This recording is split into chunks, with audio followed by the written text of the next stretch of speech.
Welcome to the From Wounds to Wisdom podcast with your host, Barbie Moreno, where we dive into people's past and discover what wounds they incurred and how they transformed those wounds into wisdom to help themselves and others. Today we have a very special guest, Perra, who is going to talk to us about porn and sex addictions and how they affect the lives of the addict and their loved ones. So welcome From Wounds to Wisdom. This is your host, Barbie Moreno, and I am so excited today to have Perra with me. He is the host of Sex Addictions and Porn Afflictions podcast, and today we are going to talk about the people that would maybe be guests on his show and where all of this comes from. Thank you for coming. Thank you for having me, Barbie. Look forward to diving in and having a great conversation today. Absolutely. So let's start with the first question. Tell me why this podcast?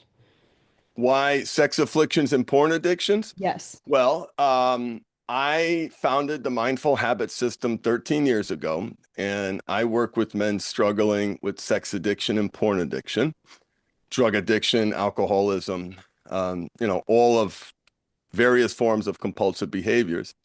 And this journey really started with my personal colossal failures, like major failures. And if it wasn't for the strength of my wife, I would not be talking to you right now. I have gaslit her, lied to her, cheated, had multiple mental health breakdowns in my life. And just over 14 years ago, I had my worst mental health breakdown where I was hospitalized after trying to hurt myself. And when I left that inpatient facility, I was given a prescription, not for medication, but for what I was supposed to do again. And it was more therapy and more meetings. And those are wonderful things. And I stand on the great shoulders of the people who supported me throughout my, lifetime mental health journey. Yeah. But here I was at my lowest point, despite, considerable effort, investment in time and money. And coming out of inpatient, I had this crazy idea that I could build a better mousetrap in how to help people get from, compulsivity to great living. I like to say the cure is the aggressive pursuit of a great life. Total cliche, but when you look at all the things you need to do to be successful and to stay successful, to me, that's the aggressive pursuit of a great life. And so I started this journey from this low point, seeking non-traditional healers. I became obsessed with habits, and I saw that my executive background had a lot of relevance when I read things like, you don't rise to the level of your goals, you fall to the level of your systems. And over time, this modality came to take shape in what I was doing and where I was finally getting results. And it was very early on, and this is now over 13 years ago, as taboo as sex and porn addiction is today, it was we were the first couple to go on national TV to talk about it. My wife and I were on the Katie Couric Show. Terrifying. And the advice that she got throughout the years, she found to be not constructive. And I saw the gaps and I saw the holes. And so her and I launched this podcast many years ago. It started anonymously. And my fake name was Ed. And we started talking about this problem. And that grew and that grew and that rose to a place where, like, oh my God, people are getting a lot of value. I could do this for a living, which was a preposterous idea. Right. And so the podcast has evolved since then. The business has grown since then. Michelle's taken over, running the operation, and I'm doing a lot more out front. But yeah, it started the two of us putting our lives back together after getting fired for the second time and thinking the world would be better off without me. And trying to hurt myself. And so we just were really passionate about getting our message out there, our journey out there, and then using that journey to help people. So that's really why the podcast is there, is to help people. You have to be very vulnerable, and you also have to be very in your power to do what you're doing. That is absolutely true.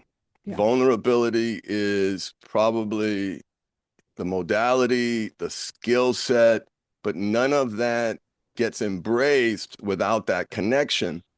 And so clients are able to look at me and say, well, one, he did it, so can I. Right. But also, I don't have to carry that shame anymore. I can be honest, maybe for the first time in my life. So that vulnerability is, critical, not just to live a great life, but for client success. So it's a win-win. Right. You have to be able to empathize with what they're going through, right? So if you're preaching from a mountaintop, they're going to see you as somebody who doesn't understand, and then it does no good. That's absolutely right. And there are a few I often bring a business mindset to some of my problems because businesses have gotten really good at solving problems. Hmm. And I realized that if I that you would never hire someone in business to do something that they haven't personally done or haven't personally led the execution of that whatever that project is. You wouldn't do it. Now that doesn't mean a therapist or a coach for that matter who hasn't been through it can't be incredibly valuable. Right. But if the coach happens to be great at what he does and is vulnerable, that's a win-win. Well, and that's me too, right? Like that's why I have this show From Wounds to Wisdom, because you go through all of these various different things and can you shift? How did you shift? And then and what tools can you pass on to other people? And the beautiful thing is that there are so many of us and we all have various different tools. And so somebody can find whatever they need through a podcast like yours, a podcast like mine, coaching like yours, coaching like mine. I would love to know, do you have numbers on how many people, I would imagine majority of it are men, but I don't want to be biased, have a sex addiction or a porn addiction? Well, there was a recent statistic that came out, and you have to be careful with all of these self-reported type studies. I know that in one major study, 53% of religious leaders were struggling with porn. 67% of youth leaders were struggling with, it's not just porn, it's the lying about it, the shame, the self-esteem.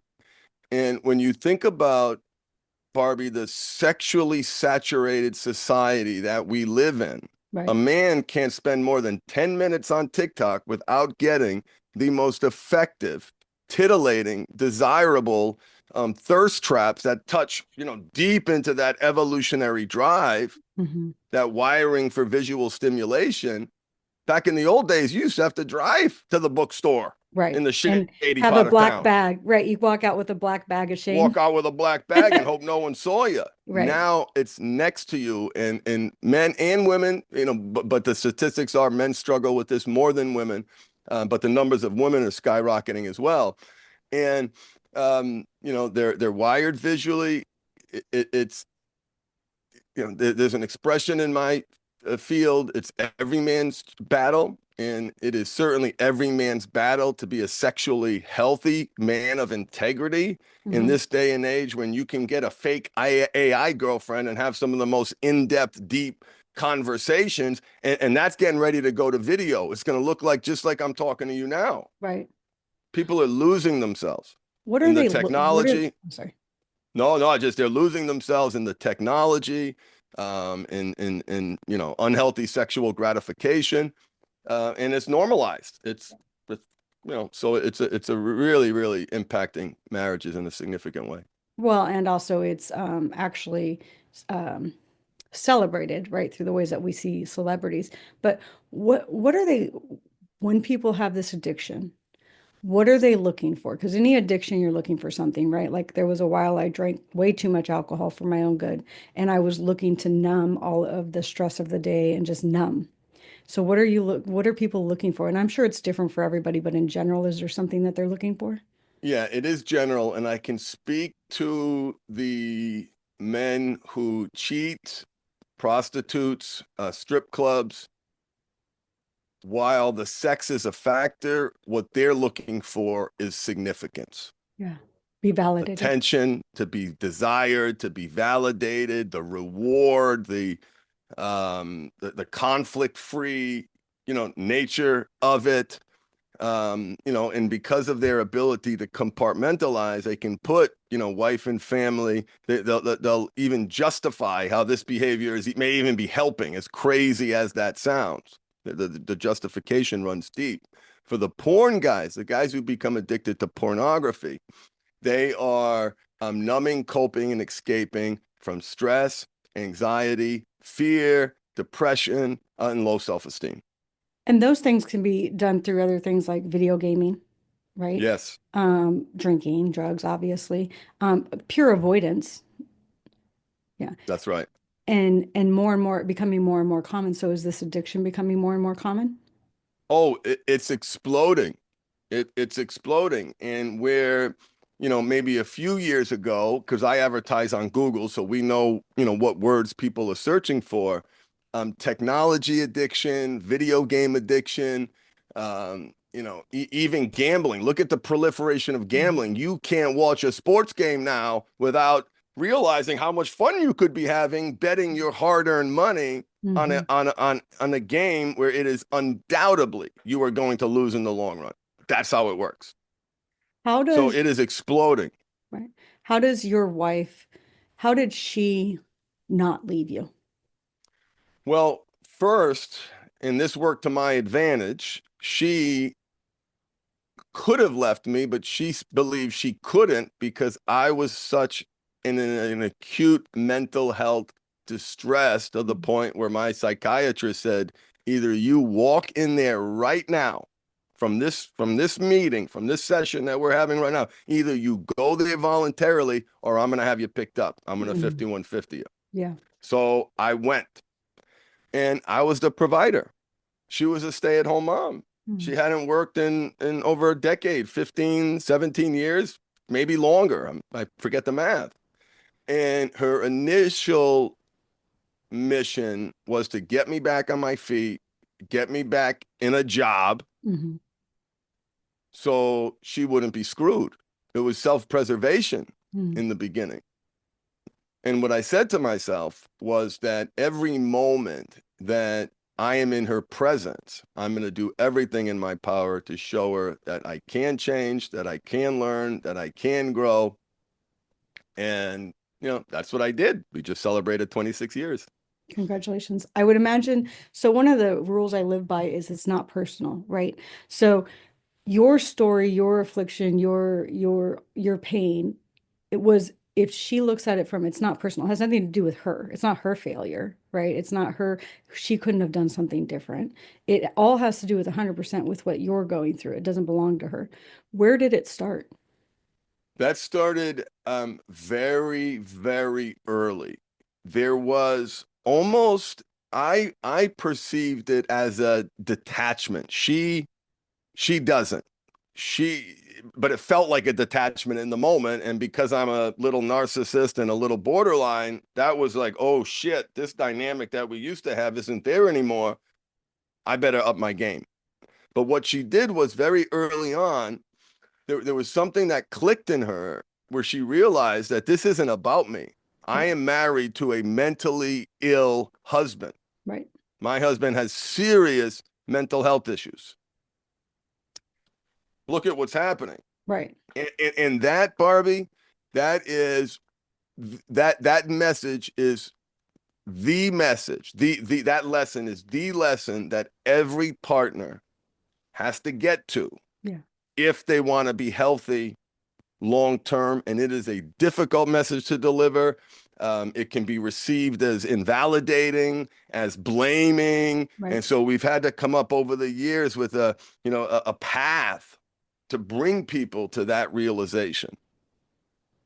On your journey, where did it start? Like, where did the addiction start for you? Was and this might be too personal, but oftentimes I find that people who have sex addictions, porn addictions, um, or if it's a female who's drawn to somebody who has these addictions, is generally because there's childhood trauma. Yeah. Yeah. So my ACE score, my adverse childhood trauma score, there's 10 categories. I'm a, 6.5 to a 7, Mhm. and things start to get ugly from a outcome perspective at 2 or 3, Right. 4. Yep. And so on one hand, lived a blessed, privileged childhood. I always had food, shelter, clothing, parents who prioritized education, extracurricular activities, parents who did the best that they possibly could under the circumstances. But I was touched by an older neighborhood boy, cloaked that with religious shame and the other trauma within the family dynamic, which is the only thing I don't talk about publicly because my parents are still alive. And I've chosen to focus on the positive and honor, my family's legacy. My father's a coach. He's in the New England Coaches Hall of Fame, the Rhode Island Coaches Hall of Fame. Right. I can either honor that legacy or blame. Right. And there's a fair amount of that to go around. But there was a lot of trauma. And so this is something that obviously leads into some sort of addiction, like most addictions have, right? And then, do you have children? I do. I have two, a 21-year-old and a 19-year-old. A rule break maker and a rule breaker. Always one and the other, right? I have both myself. Did this affect them? Did they know? They were very, very young. My daughter was 5 and my son was 9. And so I'm going to answer that question, as tempted as I am to say it didn't affect them, knowing what I know about childhood development. Right. Even though they weren't aware, I had anger issues. Right. You were depressed. I was unkind to their mother. I blamed her for our problems. I worked like a fiend. Everything was work and escape, work and escape, work and escape. So I'm certain the answer is yes, and more so for my daughter than my son. And so what we have, continued to do is to have open and honest, vulnerable conversations about mental health, no different than you talk about a sprained elbow. Right. Yes. And that's amazing because it's still not spoken about like a sprained ankle, right? It's still taboo in a lot of people's houses. It's still considered weak in a lot of people's houses. Definitely. Yeah, frowned upon, stop, for guys, stop being a what, suck it up, deal with it, stop blaming, and while there is a big blaming component in a lot of therapy today, obviously the goal is to get beyond that. And so your modality, how you help people get beyond that, because we go from wounds to wisdom. So we go from the place where we blame, from the place where we're the victim, to the place where we now have our own power. We sit in our seat of power, and we also help empower others. So tell us about your modality and how you do that. Sure. And my modality came from the realization that if I looked at the work that I had done in treatment, 90% of it to 95% was problem-centric. And I drove the agenda. And I had, by contrast, because of my executive roles at big billion-dollar companies who had, these bottomless training budgets, I would contrast that with a leadership development program and would had metrics, deliverables, milestones, developmental milestones, et cetera. And I wanted to bring that perspective, that leadership, high performance perspective into my environment. So one of the first things that I have clients do is articulate not just their direction and purpose. The coaching space is littered with, for good reason, direction and purpose type exercises.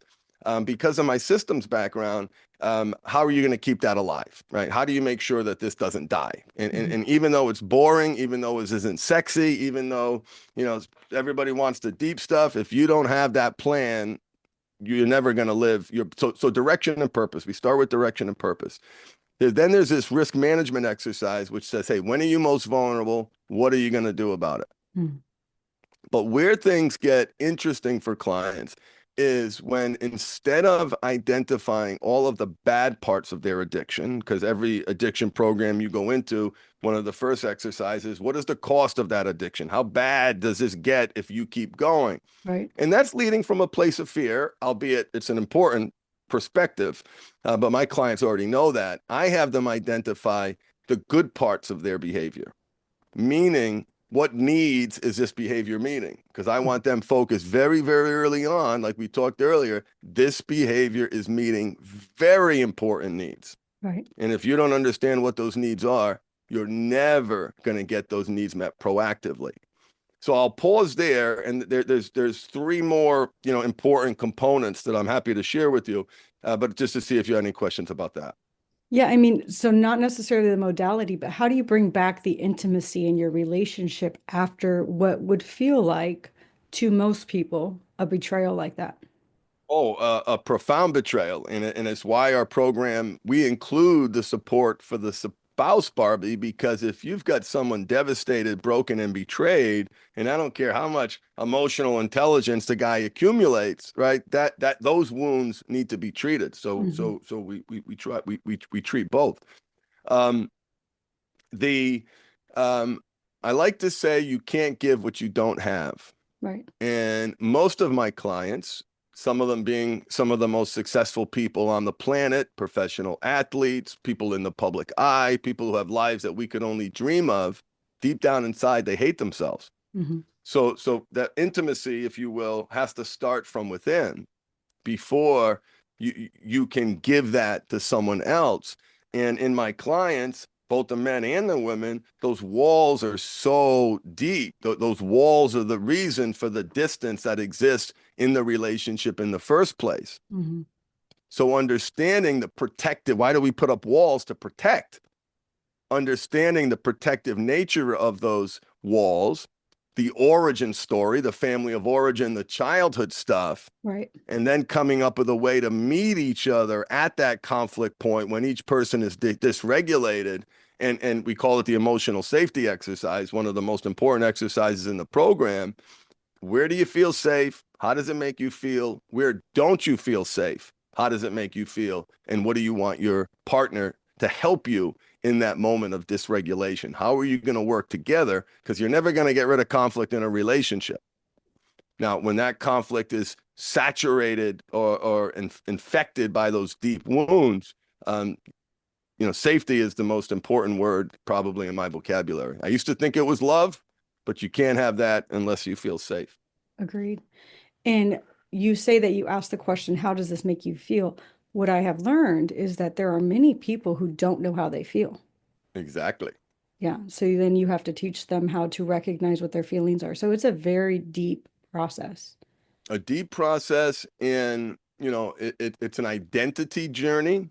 Who you are, who do you want to be, what belief systems are necessary to support that identity, what actions are necessary to reinforce that identity. Like your bicep stops getting strong if you start doing curls. Right. And I realized that, Barbie, because there's so much out there about identity. It's important. It's the deepest level of change. And all of that's true. Mm-hmm. But one of the questions I asked myself that I didn't see answered out there is, what do you do about it? Mm-hmm. And so this notion of reflecting it within your field of vision, sharing it with your allies, accountability partners, and doing things, believing things, and having some record of that somewhere that you can anchor back to when you're in those low points. Again, it's not sexy, it's practical, but identity fades. Mm-hmm. Absolutely. And your identity, if you do the work, should fade, right? Because we're not what we do for a living. We're not who admires us. We're not any of those things. That's how we identify ourselves, because we're lacking inside. That's right. And I put that in the advanced category, at least the way I structure my program, acceptance. Because in the beginning, especially when people in crisis, I don't want to do this, so I have to do that. Yeah. And then we get to my favorite piece of advice, which is related to what you're talking about. Lower the bars, one, that's up there, Kaizen goals. But the other one is do nothing. You don't have to do anything because you're dysregulated right now. Right. And people want to because they want to fix it. They want to fix it. And it's uncomfortable to sit in the uncomfortable. Dare I quote Disney? It's learning how to let go. Yeah. Like you can do, that's a skill. That's something you can develop. You can sit in that discomfort. And the irony is, because that which you resist persists, the irony is your capacity to sit in that discomfort makes that discomfort go quicker. Yes. It dissipates quicker. Absolutely. Because you're not now focused on it because you're not trying to fix it.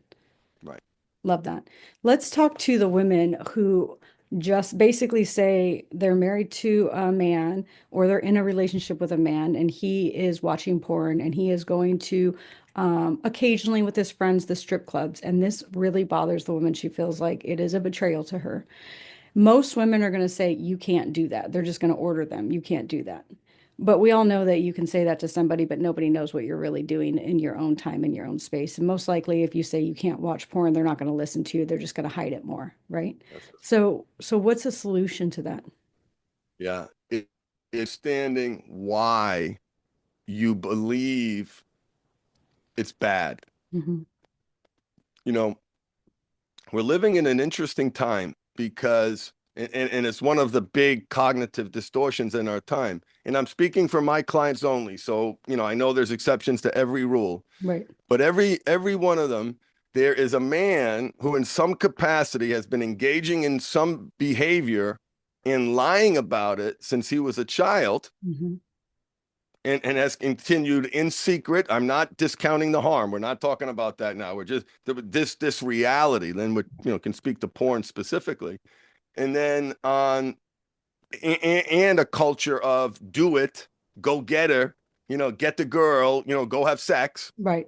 And then on the other side, you've got my clients shamed sexually. Sometimes touched inappropriately, not wired visually, not raised in a culture of pornography, can't even fathom why someone would do this, which is part of that betrayal. Right. They can't even fathom. So if you got two people experiencing very different lives, and the partner says porn is cheating, we'll speak to that for a second. The guy says, no, it's not. Because they're defining cheating differently. Right. And what happens is when the guy shuts up and starts listening, and hopefully his partner can get to a place, here's why I think it's cheating. I think it's unhealthy for the marriage. I think that when you're directing your sexual energy to someone else, that weakens the bond. And when you lie about it, that makes me feel betrayed, and it hurts me tremendously. It makes me feel unattractive. Right. I can never compete with that. It destroys me. And so there's a space where the guy goes, and by the way, there's ample data to support every single thing that she's saying. Right. Again, not for everybody, for my clients. And then the guy is like, oh, I never thought about it from that perspective. I was socialized, culturalized, raised. That your deepest wound happens to be like, I've done that more than I brush my teeth. Right. Like that's literally the frequency sometimes, Barbie. Some guys realize because they didn't take care of their teeth in their 20s or they didn't brush when they were young. And they think about like we've got the oldest and most impactful habit is causing this deep wound. And if men can get away from it's not cheating, it is cheating. It's a terrible argument, and it's one that they're always going to lose. So they should get curious on why their partner thinks it's cheating and why you have such different definitions. And if your partner is able to articulate that, because it's hard when you're angry and when you're hurt and you're betrayed, unpacking that, why do I think this way? Because I know other people watch porn together. I know, it's like the makes more money than every sports team that ever existed, every league. Right. And so Andy's been doing it since he was a kid. Let me, and then they realize, like back to the point you made earlier, like, whoa, this isn't about me. This doesn't mean he doesn't love me. Right. Because he's the same guy who'd push you out of a way in a moving car and get hit. And risk his life to save his children. Same person.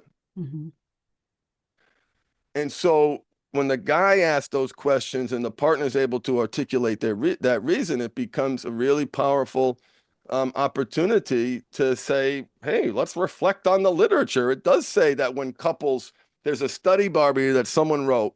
I wish I knew the name. In the beginning of the study says something to the effect of, we don't care about love language, attachment style, I feel language, nonviolent communication. When husband and wife are directing that energy towards each other and both are present for that experience, their lives are significantly better, Right. no And matter how they resolve conflict. there has to be respect for each other. So true. Yeah. I mean, without respect, you have nothing. I mean, you have to have trust, but you have to start Yeah. with respect. Because I would imagine a lot of that um, comes from, like I was asking earlier, like why do men do it? And I have learned through a lot of my talking with people that oftentimes men don't feel like they are appreciated either, right? And so when you don't feel like you're appreciated, you don't feel like you're respected, then you're going to turn to something else. That's just human nature, especially if you're not educated on how to use tools to do something better. So, Inside every man is a king or a fool. The mhm, one you get is the one you talk to. And we could apply that to everybody, you right, know. love that. Love that saying. One final question. I have a son. How do I raise my son to be a healthy sexual male who has healthy ideas? Yeah. Talk to him, But you what do you know, talk to him about? talk to him about your experience, why you think it's important, your values, mistakes that you've made, mistakes that you know other people have made, and not lead from a place of fear, because Mhm. we want to instill in our children the the desire to prioritize physical health, mental health, spiritual health. Whereas there's a fourth one that often gets overlooked, and when it is brought up, it's around don't do that. You're gonna burn in hell, Right. and you're gonna get a disease, and you're gonna die. Shame. Shame. And so it forces us as parents to, what are our values around it? What do we want them to be? And how do we communicate them at an age appropriate way to their child? Now, that's beyond my bailiwick. So, Mhm. finding the right words for each developmental stage. But the more conversations, the better. This isn't, um, um, it's these kids have it tougher Right. than we've ever had, and it's almost it's tough finding that age, but he is going to get exposed to pornography, Mhm. and you have to instill in him why, as titillating as it is, as exciting as it is for that teenage hormonal developmental brain, and how normalized it is now as young as 11, in cases even earlier. My younger clients were talking exposed at 8 years old. Right. Why that incredibly exciting, titillating thing can consume you, because this part of us is really powerful. It's a really powerful force. And what we've learned, when that energy is going towards a partner, when you're ready, you're going to create magic. When it's going this way, you're going to lead to a life of loneliness, low self-esteem, poor coping strategies, completely corrupted sexuality. Right. So they're going to be exposed, like you said, to porn, right? And so you have no choice with that. That's just the way it is at this point. What, in your opinion, is a healthy sexual, like what does a healthy male look like sexually at a teenage, preteen stage? What does that look like? Because you can't control the fact that they're, I mean, it doesn't matter if his system's completely locked down at home, his friend's going to have access to something, right? So as a parent, you don't want to shame them. You know that they're going to have access to stuff. So what is it normal for them to have these desires and then you allow them to have these desires? Is it not normal for them to have these desires? I mean, I'm just trying to look, how do I parent my son? Yeah, very normal to have these desires, Barbie, but one of the things I've learned as a coach is to stay in my lane. And, Mm, and this is outside it. This is an area that there are people out there who um can help you define what that healthy sexuality is. For example, in Christian homes, they may be anti-masturbation, and non-Christian homes, they be more tolerant of masturbation. The problem with the anti-masturbation is he's going to do it anyway. The data is like unequivocal. Every guy knows it. Every father knows it. Stop pretending. Right. So you're going to talk about it, and you're going to say, hey, there's a cost to all the good things about it. And but that depends a lot on the family's belief systems and goals, with the child. And as you said that, just the idea of, to me, it was like, just at least not shaming. If there's nothing else that you can do outside of obviously communicating, is not bringing shame into anything, because shame just creates people to shut down and think that they're bad, and then they have to hide. And the root cause, Barbie, of every client that I've ever worked with is a deep and profound lack of love for self. And there's always a shame component to that. So always making sure they love themselves as much as possible. Correct. I love that. We're going to end. So appreciate you. Tell us how we can watch your podcast and learn more about your services. Sure. If you can find my podcast, Sex Afflictions and Porn Addictions, it is where every major podcast is found. You can search my name, Craig Perra, Perra, and that'll bring it to you. And we'll put some links in the description below. If you want to visit the website, mindfulhabithelp.com, mindfulhabithelp.com. Beautiful. Love it. Thank you for coming on the show. Appreciate you. Welcome. Thanks for having me, Barbie. Okay. Bye-bye.